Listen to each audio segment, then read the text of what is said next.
Hi, I'm Lucy from Jackson Woodturners.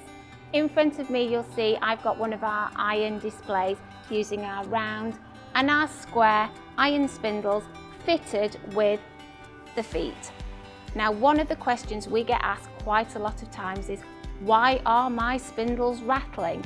And a lot of the times it's because the spindle brackets have not been fitted correctly.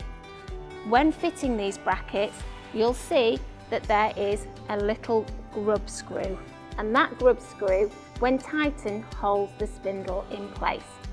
When fitting these brackets to your handrail and base rails, they all need to be facing in opposite directions.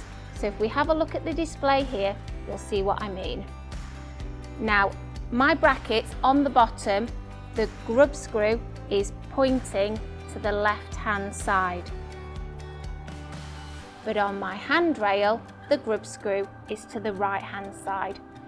So as you can see, this is to the right, this is to the left, and when they're tightened, they will counteract against each other, and that will stop your spindle from rattling. If you found this video interesting, why not like and subscribe to our page?